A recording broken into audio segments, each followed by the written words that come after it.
OSD out. Konda సురేఖకి shock. Konda సురేఖకి తెలియకుండానే ఆమె ఓఎస్డిని తొలగించింది ప్రభుత్వం. సురేఖ పేషి నుంచి సమాచారం లీక్ చేస్తున్నారన్న ఆరోపణలతో ఓఎస్డిపై చర్యలు తీసుకోవడం ఇప్పుడు హాట్ టాపిక్ గా మారింది. మరోవైపు సురేఖకి చెక్ పెట్టేందుకే ఆమె ఓఎస్డిని తొలగించారంటూ కొండా అనుచరులు ఆరోపిస్తున్నారు.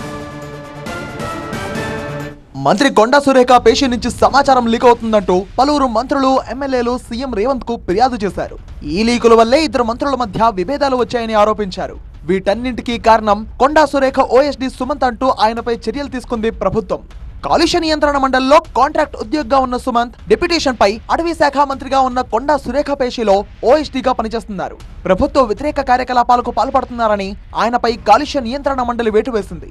సురేఖ వరంగల్ పర్యటనలో ఉండగా ఆమెకు సమాచారం ఇవ్వకుండానే సుమంత్ పై వేటు వేసింది ప్రభుత్వం. అటవీ శాఖలో బదిలీల విషయంపై సుమంత్ పై ఆరోపణలు వచ్చాయని, ప్రభుత్వానికి వ్యతిరేకంగా పనిచేశారు అన్న ఆరోపణలు వచ్చినందుకే చర్యలు తీసుకున్నామని అధికార వర్గాలు చెబుతుంటే, సురేఖపై కక్షతోనే ఆమెకు చెక్ పెట్టాలి అన్న ఉద్దేశంతోనే ఓఎస్డీని తొలగించారని కొండా వర్గం ఆరోపించింది. ఓఎస్డీ తొలగింపుపై సురేఖ ఇంకా స్పందించలేదు. ఇప్పటికే ఒకవైపు మంత్రి పొంగులేటితో, మరోవైపు జిల్లా కాంగ్రెస్ నేతలతో కొండా సురేఖకు విభేదాలున్నాయి. మంత్రి పదవి చేపట్టినప్పటి నుంచి కొండా సురేఖను వివాదాలు వెంటాడుతున్నాయి.